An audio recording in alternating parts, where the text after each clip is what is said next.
Welcome to RTV. నేను మీ నిర్మల. మరి present జరుగుతున్న సమాజంలో సిచ్యువేషన్ మాత్రము ట్రాఫిక్ ఎన్ని రూల్స్ పెట్టినప్పటికీ, ఎలాంటి కండిషన్స్ ఉన్నప్పటికీ కూడా ప్రజలు మాత్రం అతిక్రమిస్తూనే ఉన్నారు.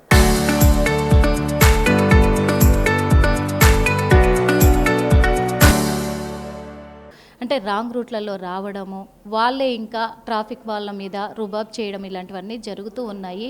అలాంటిది ఇప్పుడు మళ్ళీ వర్షాకాలం కూడా సంభవించింది కాబట్టి ఇప్పుడు వర్షాకాలంలో హైదరాబాద్ రోడ్లపైన ఖచ్చితంగా కూడా ట్రాఫిక్ జామ్ అవుతూ ఉంటుంది. కాబట్టి ట్రాఫిక్ ఎలా ఆ రూల్స్ అంటే ట్రాఫిక్ జామ్ అవ్వకుండా ఎలాంటి రూల్స్ పాటిస్తున్నారు మొత్తం కూడా అడిగి తెలుసుకోవడానికి మనతో పాటు ఉన్నారు. ఇప్పుడు మాదాపూర్ ట్రాఫిక్ ఏసీపీ చంద్రశేఖర్ గారు ఉన్నారు. అడిగి తెలుసుకునే ప్రయత్నం అయితే చేద్దాము.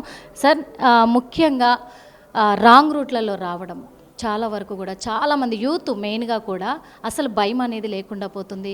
రాంగ్ రూట్లలో రావడమే కాకుండా ట్రాఫిక్ వాళ్ళు ఆపినప్పుడు కూడా వాళ్ళనే రిటర్న్ క్వశ్చన్ చేస్తూ ఉన్నారు. మేము చేసేది తప్పు అని తెలుసుకోవట్లేదు.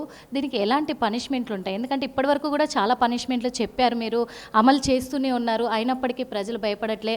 నిన్న కూడా ఒక ఇన్సిడెంట్ జరిగింది. ఇద్దరు జంట అనుకోవచ్చు, జంటనే రాంగ్ రూట్లో వచ్చి కూడా మతాల దాకా సిచ్యువేషన్ తీసుకెళ్లారు. దీనిపైన ఏం చెప్తారు? నమస్తే అండి. ఈ ట్రాఫిక్ రూల్స్ అనేది ప్రతి ఒక్కరూ పాటించాల్సినటువంటి ఆవశ్యకత ఉన్నది. ఎందుకంటే సివిక్ సెన్స్ లేకుండా మనం సొసైటీలో మనం ఎగ్జిస్టెన్స్ కొనసాగించలేము. సో అందరూ కూడా తన వంతు పాత్రగా బాధ్యతగా మెలిగితేనే సొసైటీలో మనం అన్ని సాఫీగా జరుగుతుంటాయి. సో రిగార్డింగ్ ట్రాఫిక్ రూల్స్, ఎందుకంటే లైసెన్స్ తీసుకునే సందర్భంలోనే అన్ని రూల్స్ను తెలుసుకున్న తర్వాత టెస్ట్ కండక్ట్ చేసిన తర్వాత లైసెన్స్ ఇవ్వడం జరుగుతుంది. సో అయినప్పటికీ బయటకు ఒకసారి లైసెన్స్ తీసుకున్న తర్వాత పార్కింగ్ ఎక్కడ పెట్టాలి, సో ఎక్కడ నో పార్కింగ్ ఉంది, ఎక్కడ రాంగ్ పార్కింగ్ అవుతుంది, మినిమం కామన్ సెన్స్ అనేది అవసరం. సో అలా కాకుండా ఎక్కడ పడితే అక్కడ పెట్టేయడము, సో దానివల్ల ట్రాఫిక్ ఇబ్బంది కలిగించడం. ఐటీ కారిడార్లో మనం చూస్తుంటే వీక్ డేస్ చాలా హెవీ ట్రాఫిక్ ఉంటుంది. సో ప్రతి వెహికల్ కూడా అలైటింగ్ కోసమని కానీ లేదా పికపింగ్ కోసమని కానీ ఒక్కొక్కరు ఒక 20 to 30 seconds హోల్డ్ చేసినా కూడా దాని ఇంపాక్ట్ మనకు కిలోమీటర్స్ మేరకు పోయే అవకాశం ఉంది. సో తన కొరకు అని ఆలోచించకుండా తన వల్ల ఎవరికి ఇబ్బంది కలిగించొద్దు అనే కాన్సెప్ట్తో డ్రైవింగ్ చేయాల్సిందిగా తెలియపరుస్తున్నాము. రాంగ్ రూట్స్ విషయంలో తీసుకుంటే పర్టికులర్గా ఈ మధ్యలో జెప్టో అండ్ బ్లింకిట్స్ ఏవైతే సర్వీస్ డెలివరీ బాయ్స్ ఉన్నారో వాళ్ళు ఎక్కువగా చేస్తున్నారు. సో దీని కొరకు మేము షార్ట్లీ ఆ కన్సర్న్ ఏజెన్సీస్తో కూడా మేనేజ్మెంట్తో మాట్లాడి ఒక కౌన్సిలింగ్ సెషన్ ఏర్పాటు చేయాలని చెప్పేసి ప్లాన్ చేస్తున్నాం. అట్ ద సేమ్ టైం ఆ డ్రైవర్స్ అందరు కూడా ఒక ప్రోగ్రామ్ ట్రాఫిక్ అవేర్నెస్ చేపడతాం.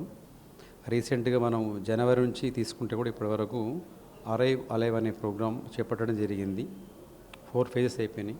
సో ఇందులో ప్రతి ఒక్కరిని ఫోకస్ చేశాం. పర్టికులర్గా 2-wheeler డ్రైవర్స్ను అంటే రైడర్స్ను, 3-wheeler, 4-wheelerలో మళ్ళీ light motor vehicles, heavy motor vehicles, at the same time ఈ ఐటీ కారిడార్ సంబంధించినటువంటి సాఫ్ట్వేర్ సంబంధించిన బస్సెస్లో వెళ్తున్నారు. ఆ డ్రైవర్స్ని కూడా బేస్ చేసుకొని కంటిన్యూగా ఈ సెషన్స్ ఏర్పాటు చేయడం జరిగింది. ఇందులో సీనియర్ ఆఫీసర్స్ అందరూ కూడా పార్టిసిపేట్ చేశారు. దీని ఇంపాక్ట్తో గత సంవత్సరంతో పోలిస్తే ఈ సంవత్సరం మన యాక్సిడెంట్ రేట్ చాలా తక్కువగా నమోదు కావడం జరిగింది. సో దీనంతా పాత్ర ఏంటంటే మేము అవేర్నెస్ చేయడంతో పాటు పబ్లిక్లో కూడా మార్పు రావడం జరిగింది. సో మార్పు రావడంతోనే ఏదైనా సాధించగలం. సో దాని కొరకు ఏంటంటే అందరూ కూడా తమ వంతు పాత్రను పోషించవలసిందిగా తెలియపరుస్తున్నాము. ఇక ఆర్గ్యుమెంట్స్ అనేటివి మాకు సర్వసాధారణం. సో మేము మ్యాక్సిమం చాలా కేసెస్లో ఆర్గ్యుమెంట్ జరిగినా కూడా కొన్ని సందర్భాల్లో హ్యూమనిటేరియన్ గ్రౌండ్స్ వదిలిస్తుంటాం. ఎందుకంటే పబ్లిక్ సర్వెంట్ ఆన్ డ్యూటీ ఉన్నప్పుడు ఎవరు కూడా వారితో మిస్బిహేవ్ కానీ అబ్స్ట్రక్షన్ డ్యూటీ కానీ చేయకూడదు. ఎవరైతే చేస్తారో వారిపైన కంపల్సరీగా పోలీస్ స్టేషన్లో కంప్లైంట్ ఇవ్వడం జరుగుతుంది. కేసు నమోదు చేస్తారు. దాని కాన్సిక్వెన్సెస్ ఎంక్వైరీ చేయడము, ఛార్జ్షీట్ ఫైల్ చేయడము, కోర్టుకు తిరగడం, ఇవన్నీ కూడా మీరు ఫేస్ చేయాల్సి ఉంటుంది. మీకు ఎలాంటి ఏదైనా ఇబ్బంది కలిగితే ఆ పైన డ్యూటీ కానిస్టేబుల్ కానీ ఆఫీసర్స్ ఎవరైతే ఉన్నారో, అంతేగాని మీరు చట్టాన్ని చేతిలో తీసుకొని అతనితో ఆర్గ్యుమెంట్ చేయడం కానీ మిస్బిహేవ్ చేయడం కానీ చేస్తే తప్పకుండా చర్యలు చేపట్టడం జరుగుతుందండి. అంటే నిన్న కూడా చూసాం సార్, తను నో పార్కింగ్ ప్లేస్లో పార్కింగ్ చేయడమే కాకుండా అలాంటిది ఇండియా రూల్స్ చాలా డర్టీ రూల్స్ అని కూడా మాట్లాడడం జరిగింది. అంటే ఎందుకు ఇంత కాన్వర్జేషన్ ఇది మతాల దాకా తీసుకెళ్ళారు సార్? ఇంకా అది ఇండివిజువల్ పర్సెప్షన్ అండి. సో మన ఇండియాలో మనం ఉన్నప్పుడు ఇండియా రూల్స్ను గౌరవించడం ప్రతి ఒక్కరి బాధ్యత. వేరే చట్టాలకు సంబంధం లేదు. ఇండియాలో ఏవైతే మోటార్ వెహికల్ యాక్ట్ కావచ్చు, అట్లాగే భారతీయ న్యాయ సంహిత ఏవైతే ఉన్నాయో, ఏ దేశంలో ఉంటే ఆ దేశం యొక్క చట్టాలను గౌరవించడం, పాటించడం అనేది ప్రతి ఒక్కరి బాధ్యత. ఇండియన్సే కాదు, ఫారినర్స్ ఇండియాకి వచ్చినా కూడా వారు కూడా తప్పనిసరిగా ఇండియాలో ఉన్న రూల్స్ మనం పాటించాల్సిందే. మనం సిమిలర్గా అమెరికా వెళ్ళినప్పుడు కానీ అబ్రాడ్ వెళ్ళినప్పుడు కూడా వాళ్ళ యొక్క కంట్రీ రూల్స్ ఏమున్నాయో వాటి తప్పకుండా పాటిస్తాం.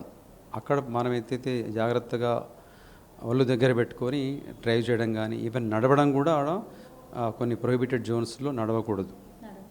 సో అట్లాగే మనం ఎట్లయితే జాగ్రత్తగా ఉంటామో ఇక్కడ కూడా మీరు అదేవిధంగా మనను మనం గౌరవించుకోవడంలో తప్పు లేదు. నిన్ను నువ్వు గౌరవించుకుంటే సమాజం నిన్ను గౌరవిస్తుంది అనేది మీరు గుర్తుపెట్టుకోవాల్సిందిగా తెలియపరుస్తున్నామండి.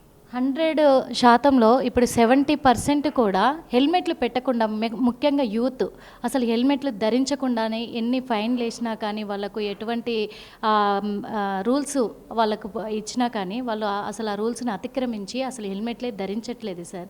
వీళ్ళకి ఎలాంటి ఫర్దర్గా ఎలాంటి శిక్షలు అమలు అవుతాయి? అదేవిధంగా వాళ్ళకు పెట్టే రూల్స్ ఏంటి అసలు?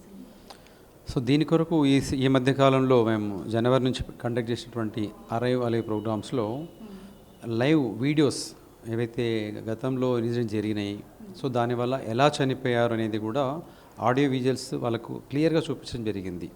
2 వీలర్స్ ఉన్న వాళ్ళు హెల్మెట్ ధరించకపోవడం వల్ల కింద పడ్డ వెంటనే మన హెడ్ అనేది హార్డ్ సర్ఫేస్ హిట్ కావడంతో సో మన తల పగలడం కానీ, బ్లడ్ రావడము, చనిపోయిన సందర్భాలు చాలా ఉన్నాయి. సిమిలర్గా కార్లు ఉన్న వాళ్ళు సీట్ బెల్ట్ ధరించకపోతే మన బెలూన్స్ ఓపెన్ కావడం అనేది జరగక చనిపోయిన సందర్భాలు ఉన్నాయి. సో కాబట్టి 2 వీలర్ నడిపే వాళ్ళు, రైడర్ లేదా పిలియన్ రైడర్ ఇద్దరు కూడా మ్యాండేటరీగా హెల్మెట్ ధరించాలి. ధరించడమే దీంట్లో మళ్ళీ కొందరు ఏంటంటే అతి తెలివి ప్రదర్శిస్తుంటారు. పోలీసు వారు కనిపిస్తే సడన్గా తీసుకొని హెల్మెట్ పెట్టుకోవడము, వెళ్ళిన తర్వాత పక్కకు పెట్టేయడము, లేదా మా కొరకు పెట్టుకున్నట్టు యాక్ట్ చేయడం, అలా మా కోసం మీరు డ్రైవ్ చేయకండి. సో మీరు మీ కుటుంబం యొక్క బాధ్యతను గుర్తిరిగి కుటుంబంకు మీరు ప్రొటెక్షన్ ఉన్నటువంటి వ్యక్తులు మీరు. సో మీరు హెల్మెట్ను విత్ స్ట్రేప్ కూడా ప్రాపర్గా ధరించి డ్రైవ్ చేయాలి. అట్లాగే కారులో ఉన్న వాళ్ళు కూడా, కారులో ఉన్నటువంటి డ్రైవరే కాకుండా కారులో ఉన్నటువంటి ప్రతి వ్యక్తి, ప్రతి ప్యాసింజర్ కూడా సీట్ బెల్ట్ ధరించడం వల్ల తనకు రక్షణే కాకుండా తన కుటుంబాన్ని కూడా రక్షణ కల్పించినటువంటి వ్యక్తులుగా మిగిలిపోతారు. సిగ్నల్స్ కూడా జంప్ చేస్తున్నారు సార్, చాలా వరకు సిగ్నల్స్ జంప్ చేస్తూ ఉన్నారు. ఇలాంటి వాళ్ళకి ఏమన్నా లైసెన్స్ రద్దు చేయడం కానీ ఇలాంటి రూల్స్ ఏమన్నా పెట్టే అవకాశాలు ఉన్నాయి? డెఫినెట్గా అండి.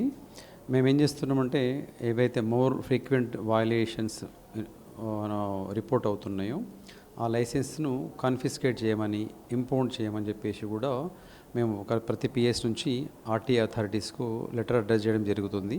ఫర్దర్ యాక్షన్ వాళ్ళు వీళ్ళ యొక్క గ్రీవెన్స్ని బేస్ చేసుకొని అక్కడ యాక్షన్ తీసుకోవడం జరుగుతుందండి. ఇది అమల్లో ఉంది కాబట్టి వయలేషన్స్ లేకుండా లేదా ఉంటే తగ్గించుకునే విధంగా ప్రతి ఒక్కరు కూడా నడిపే వాళ్ళు జాగ్రత్త తీసుకోవాలి. చాలా మందికి వస్తున్న ఒక అనుమానం ఏంటంటే సార్, ఇప్పుడు ఎలక్ట్రికల్ వెహికల్స్ ఉన్నాయి, బైక్స్ ముఖ్యంగా బైకులు ఉన్నాయి. ఈ ఎలక్ట్రికల్ బైకులు ఇటు ఇంధనం వెహికల్స్ రెండిటికి తేడా ఏముంది అని అడుగుతున్నారు. ఎందుకు అని అంటే ఎలక్ట్రికల్ వెహికల్ వాళ్ళు ఏం సమాధానం ఇస్తున్నారంటే, మేము హెల్మెట్ పెట్టుకునే అవసరం లేదు, మేము రాంగ్ రూట్లో వెళ్ళొచ్చు, మాకు అలాంటి రూల్స్ లేవు, మావి ఎలక్ట్రికల్ వెహికల్స్, మాకు రూల్స్ లేవు అని చెప్పేసి చాలామంది చెప్తూ ఉన్నారు సార్. అందుకు ఆ వెహికల్కి ఈ వెహికల్కి తేడా ఏంటి? వాళ్ళకు ఇలాంటి రూల్స్ వర్తించవా? ఇండియాలో ఉన్నప్పుడు డెఫినెట్గా ప్రతి ఒక్కరు కూడా రూల్స్ పాటించాల్సిందే. ఈవెన్ సైకిల్ పైన వెళ్ళే వాళ్ళు కూడా హెల్మెట్ ధరించుకొని వెళ్తుంటారు. మీరు చూసి ఉంటారు, సైకిల్ రేస్లో ఎవరైతే పార్టిసిపేట్ చేస్తారో ప్రాపర్గా హెల్మెట్, అట్లాగే రిస్ట్కు బ్యాండ్స్ చేయడము, మోచేతులకు కూడా సపోర్ట్ సేఫ్ గార్డ్స్ పెట్టుకోవడము, మోకాళ్ళకు కూడా పెట్టుకొని పోతారు. సో ఈ ప్రొటెక్షన్ అంతా మా కొరకు అని, కింద పడితే ఏమవుతుంది అనే జస్ట్ ఒకసారి మీరు విజువలైజేషన్ చేసుకోవాలి. అది 2 వీలర్ అయినప్పుడు, ఎలక్ట్రికల్ వెహికల్ కావచ్చు, లేదా ఫ్యూయల్ వెహికల్ కావచ్చు. రెండు ఏది ఉన్నా కూడా కింద పడితే తల పగలడం కానీ చేతులు కాలు విరగడం కానీ సహజం. సో దీంట్లో ఏంటంటే మనకు ఎలక్ట్రిక్ వెహికల్స్లో కొన్ని 50 cc వెహికల్స్ ఉంటున్నాయి, అంటే క్యూబిక్ కెపాసిటీ అంటాము. సో 50 cc లోపల అబవ్ ఉన్న వాటికి లైసెన్స్ తీసుకుంటారు. సో లైసెన్స్ అనేది సెకండరీ అయినప్పటికీ నీకు ప్రొటెక్షన్ ఓన్లీ హెల్మెట్ మాత్రమే చాలి, ఎగ్జామ్షన్ కాదు. ఈ సందర్భంగా మీకు తెలియపరుస్తున్నామండి. చివరిగా ఒక క్వశ్చన్ సార్, అంటే బస్సు డ్రైవర్లకు సీట్ బెల్ట్ ధరించే రూల్స్ ఉన్నాయి అంటారా?